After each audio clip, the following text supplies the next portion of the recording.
간혹은 주사 맞고 난 다음에 뭔가 라든지 이런 게 조금 아니면 뭐 같다 뭐 이렇게 얘기하시는 분들은 있는데,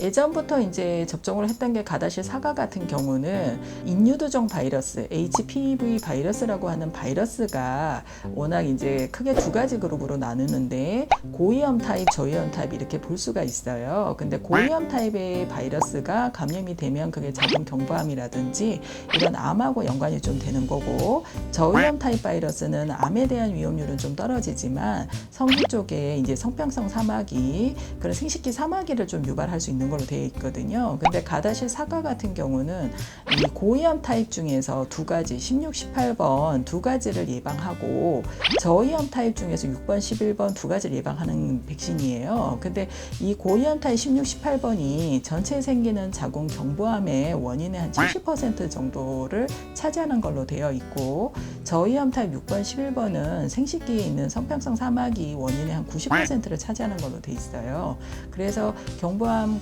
사과 백신 같은 경우는 이렇게 고위험, 저위험 이렇게 두 가지 예방해서 자궁 경부암을 70% 그리고 생식기 사마귀를 90% 이상 예방하는 효과, 그리고 그 이외에 이제 저희가 요즘에 이제 접종 대상 연령으로 보는 것들이 보통 만 9세에서부터 여성 같은 경우는 25세까지를 접종 이제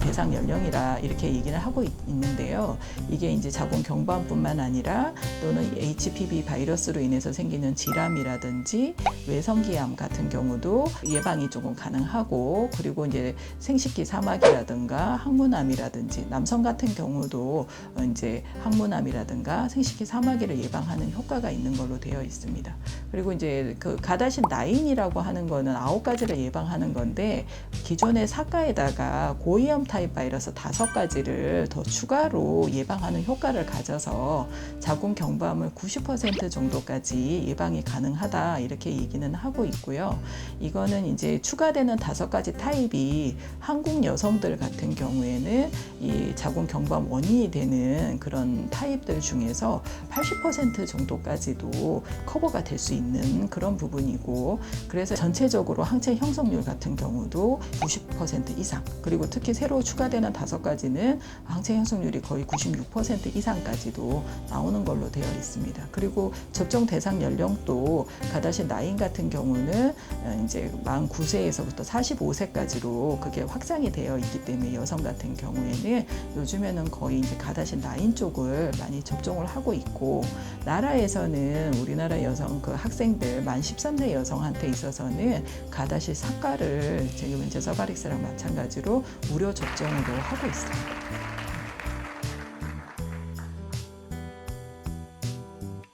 지금 현재로는 나와 있는 백신들 중에서는 가장 안전한 등급을 받고 있는 걸로 알고 있고요. 지금 봐서는 크게 부작용이 있다라고 보고된 거는 없고, 저도 실제적으로 봤을 때 경험한 것들이